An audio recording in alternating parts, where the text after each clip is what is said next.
ক্ষুধা বিচলিত করছে। ভোজন আরম্ভ করি।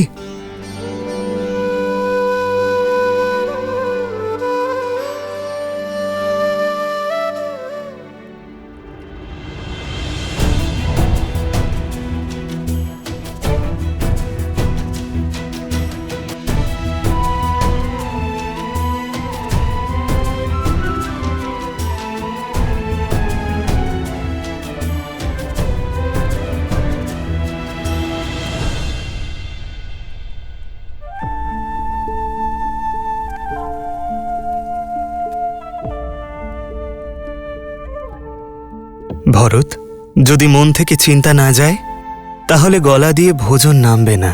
তোমার মন হালকা করো ভরত। আর যে ভাবনা তোমায় বিচলিত করছে তা আমাকে বলো। দাদা, আমি কি বলবো?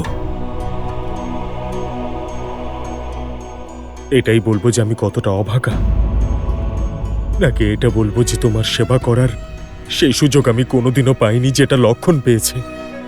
এটা বলবো যে সংকটের সময় সর্বদা ও তোমার সঙ্গে ছিল, আমি নই। আমি তো সর্বদা সংকটের কারণ হয়ে যাই দাদা।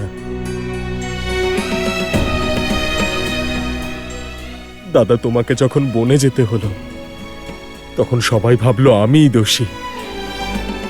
যখন আমি তোমার চরণ পাদুকা নিয়ে এলাম তখন সংসার আমাকে এই বলে লাঞ্ছনা করলো যে দেখো, আমি আমার দাদার পাদুকা এই জন্য নিয়ে এসেছিলাম যাতে আমি আমার দাদাকে বনে খালি পায়ে হাঁটাতে পারি।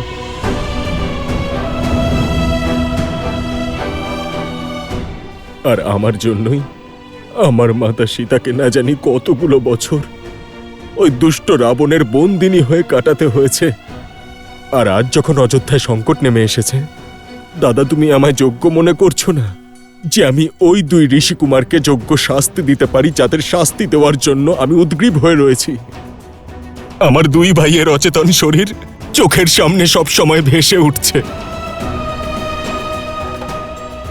এই কষ্ট আমার আর সহ্য হচ্ছে না। আমি লক্ষণকে আটকেছি, ওকে বুঝিয়েছি যাতে ওই দুই বালকের থেকে দূরে থাকে, কিন্তু ও আমার কোনো কথা শোনেনি। কিন্তু দেখো লক্ষণ কিভাবে মূর্ছিত হয়ে পড়ে আছে। দাদা, আমি তো ওদের সঙ্গে লড়াই করতেও যেতে পারবো না, কারণ আমার দাদাই আমাকে যোগ্য মনে করে না। হলাম তো আমি অভাগা।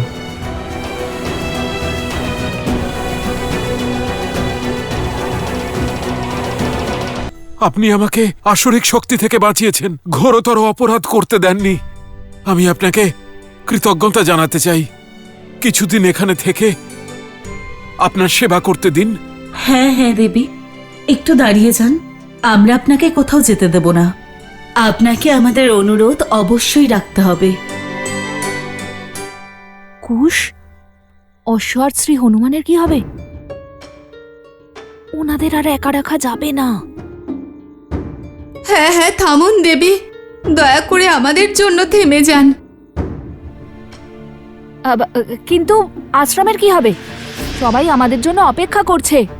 আমাদের শীঘ্রই আশ্রমে যেতে হবে। হ্যাঁ, এমনিতেও আশ্রমে তো ভগবান বাল্মীকি নেই।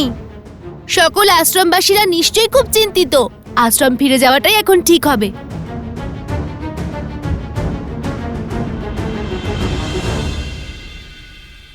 এমন কথা কি করে ভাবলে তুমি? এ কথা কি করে ভাবলে যে আমি আমার ভরতকে লক্ষণ এবং শত্রুঘ্ন থেকে কম মনে করি? তুমি তো সৌম্যের সূচক ভরত, অত্যন্ত পরাক্রমী। তুমি আমার সর্বাধিক প্রিয় ভরত। আমি তোমায় বাধা দিয়েছিলাম কারণ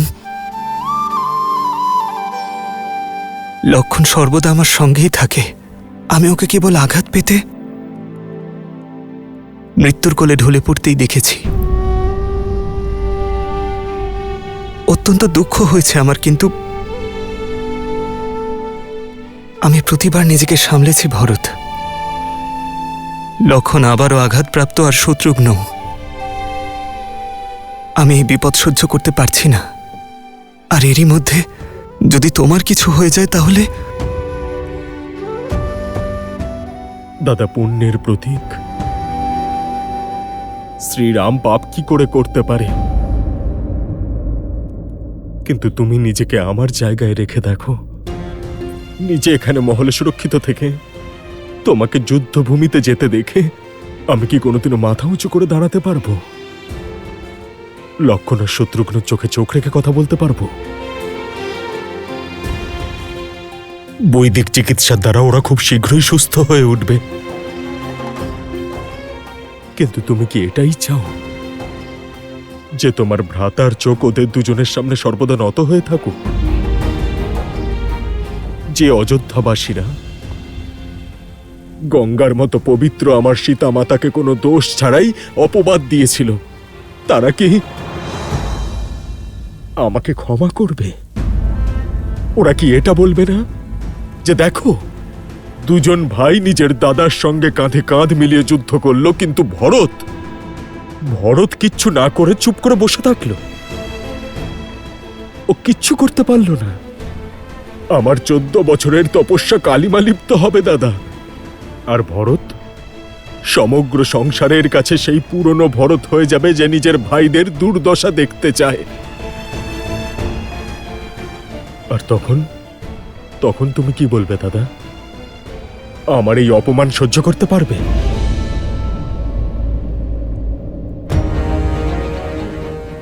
ওই দুজন ঋষিকুমারের সঙ্গে লড়াই করার অনুমতি দাও দাদা, কোনো শর্ত ছাড়া আর কোনো বন্ধন ছাড়া।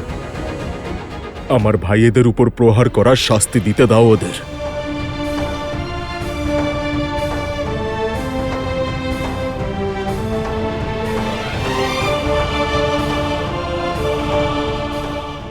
যাও ভরত, কোনো শর্ত ছাড়া, কোনো বন্ধন ছাড়া যাও। আর যা উচিত মনে হয় তাই সিদ্ধান্ত নিও। ওই দুজন বালককে যে শাস্তি দিতে হোক না কেন দিও, আর অযোধ্যার অশ্বমেধ যজ্ঞ সম্পূর্ণ করাও।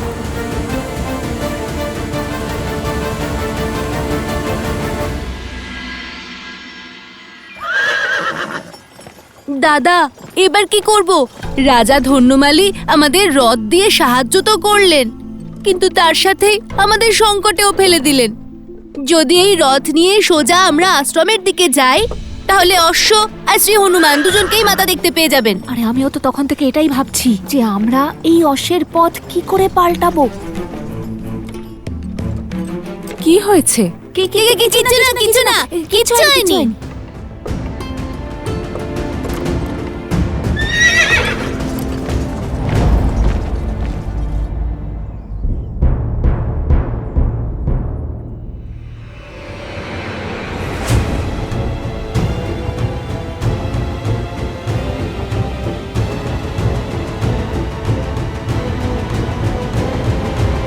শ্রীরামচন্দ্রের জয়, শ্রীরামচন্দ্রের জয়, শ্রীরামচন্দ্রের জয়, শ্রীরামচন্দ্রের জয়।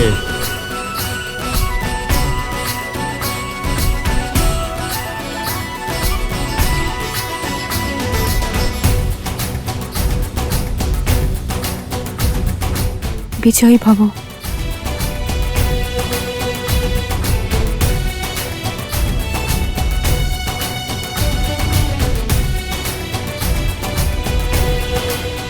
অনেক সময় সত্য আমাদের চোখের সামনেই থাকে ভরত, কিন্তু আবেগপ্রবণ হয়ে আমরা তা দেখতে পারি না।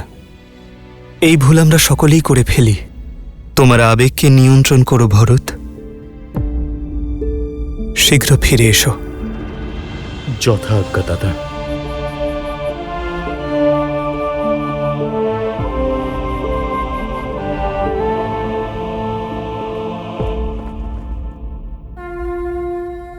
বিজয়ী হও।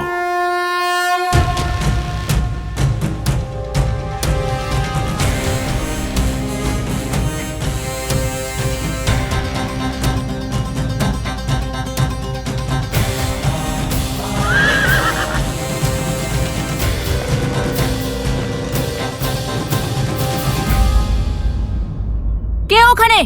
সামনে এসো। আমরা আমরা সোমকর্ণ, অবস্ত্রা, তোমরা দুজন এখানে? এরা কোত্থেকে এলো? নিশ্চয় নতুন কোনো সমস্যা নিয়ে এসেছে।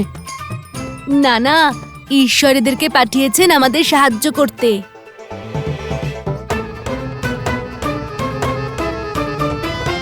সোমকর্ণ, অবস্ত্রা, এখানে তোমরা দুজন কি করছো? আর এই বৃক্ষ ভাঙলো কি করে? দাদা, এটা কেটে দি, তাহলেই পথ অবরুদ্ধ হয়ে যাবে। না, আমরা নিজেদের কাজ সম্পূর্ণ করার জন্য প্রকৃতিকে কষ্ট দিতে পারি না।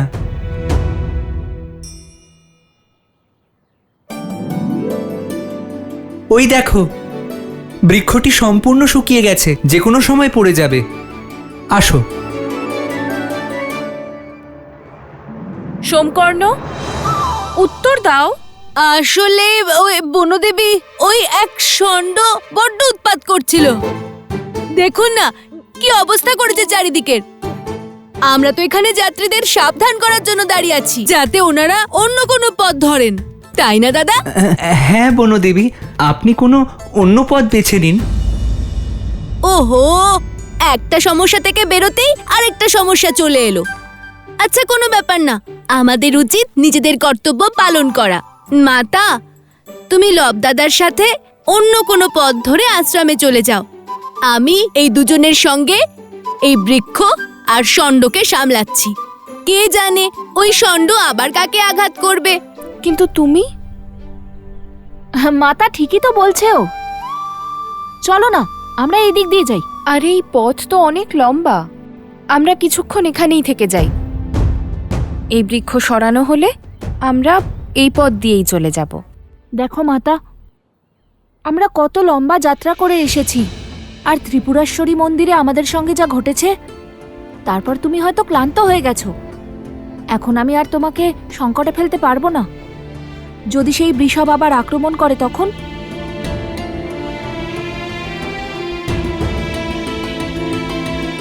ঠিক আছে, চলো। আর তুমি সাবধানে থাকবে আর তাড়াতাড়ি ফিরে আসবে। আমি তোমাদের জন্য অপেক্ষা করব। তুমি নিশ্চিন্ত হয়ে যাও মাতা, আমার সাথে সোমকর্ণ আছে তো। যদি ষণ্ড আসে, ষণ্ডের সামনে ওকেই দাঁড় করিয়ে দেব। এই সংসারে ওর থেকে বড় ষণ্ড আর কেউ নেই। মিত্রের রক্ষা সবার প্রথম দায়িত্ব, আমি জানি মাতা। চলো সারথি।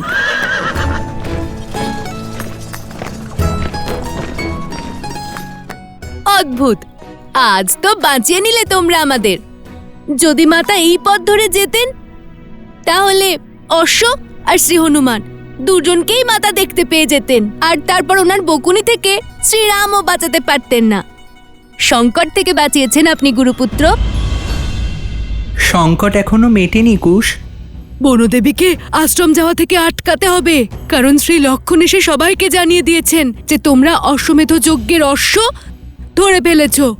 ওই দুই বালক যা করেছে তা রাজদ্রোহ। কাল সূর্যাস্তের মধ্যে যদি লবকুশ অশ্বমেধ যজ্ঞের অশ্বকে ফিরিয়ে না দেয়, তাহলে ওদের দুজনের সঙ্গে যা হবে তার জন্যে কোনোদিনই রাজা রাম দায়ী থাকবেন না। হ্যাঁ, আর সবাই এটাও জানে যে তুমি শ্রী লক্ষণ এবং তার ভ্রাতাকে মূর্ছিত করেছ। সেই কারণে গুরুমা ভরদ্বাজ ঋষিকেও ডেকে পাঠিয়েছেন। এক সংকটের হাত থেকে বাঁচিয়ে আরেকটা সংকটের হাতে ঠেলে দিলে তোমরা দুজন। চলো তাড়াতাড়ি চলো, আমাদের মাতার আগে আশ্রমে পৌঁছতে হবে। কি হলো, চলো আগেই বৃক্ষটাকে তো সরাই। মাতাকে তোমাদের দুজনকে রক্ষা করব বলে কথা দিয়েছি আমি। মাতাকে তো আর অসত্য বলতে পারি না।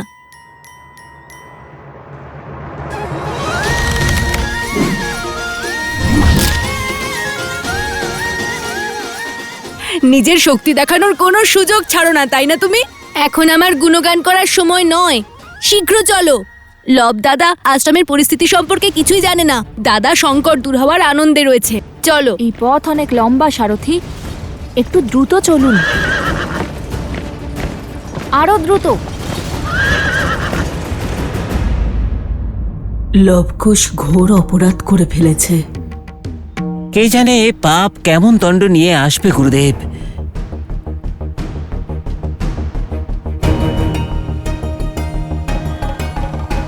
তুমি এসেছো?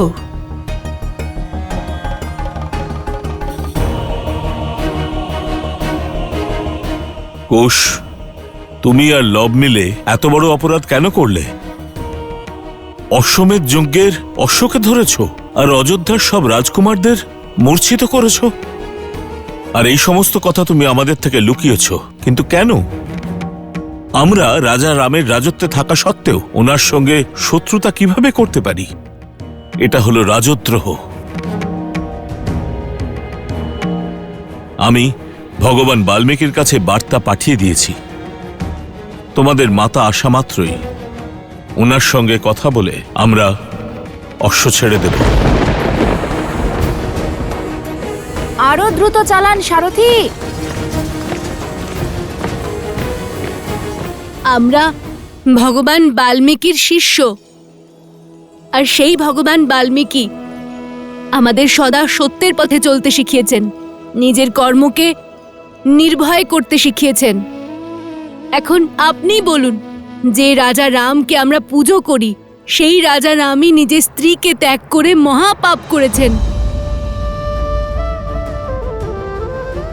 যার জন্য রাজা রাম রাম সেতু বানালেন, লঙ্কাপতিকে বধ করলেন, যার সাথে থাকার জন্য মাতা সীতা অগ্নি পরীক্ষা দিলেন, সেই মাতা সীতাকে নিজের থেকে দূরে করে দিলেন। কেন? এই প্রশ্ন আমাদের বিচলিত করে তুলেছিল।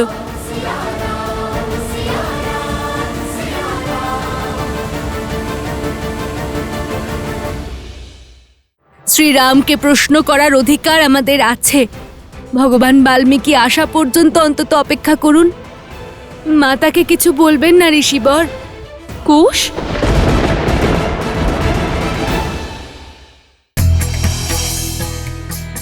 শত্রুঘ্ন এবং শ্রুতকীর্তি শ্রীরামের তত্ত্বাবধানে মধুপুরায় রাজা এবং রানী হিসেবে শাসন করেন। মধুপুরাই আজ মথুরা নামে পরিচিত। আমরা সেই রামেরই প্রজা, আর আপনি তো শিখিয়েছেন ঋষিবর যে প্রজাদের রাজার কাছে প্রশ্ন করার সম্পূর্ণ অধিকার আছে, যাকে আমরা নিজেদের আরাধ্য মনে করি, দিনরাত যার নাম জপ করি, তার কাছে কি আমাদের মনে উত্থিত হওয়া প্রশ্নগুলোর জিজ্ঞেস করার অধিকার নেই আমাদের? কিন্তু প্রশ্ন জিজ্ঞাসার এটা কি ধরনের পদ্ধতি? হ্যাঁ, এই পদ্ধতি একদমই অনুচিত গুরুদেব।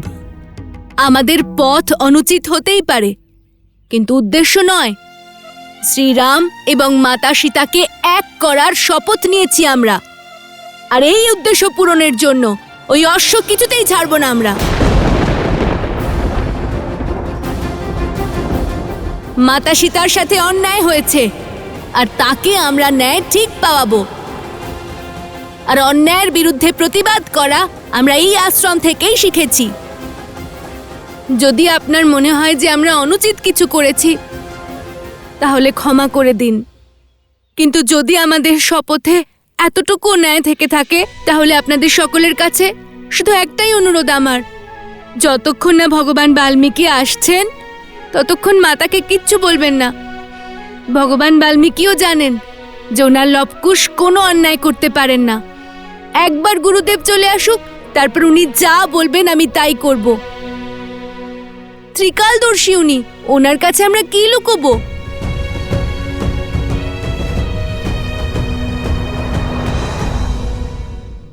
শ্রীরামকে প্রশ্ন করার অধিকার আমাদের আছে। ভগবান বাল্মীকি আসা পর্যন্ত অন্তত অপেক্ষা করুন। মাতাকে কিছু বলবেন না ঋষিবর। কুশ,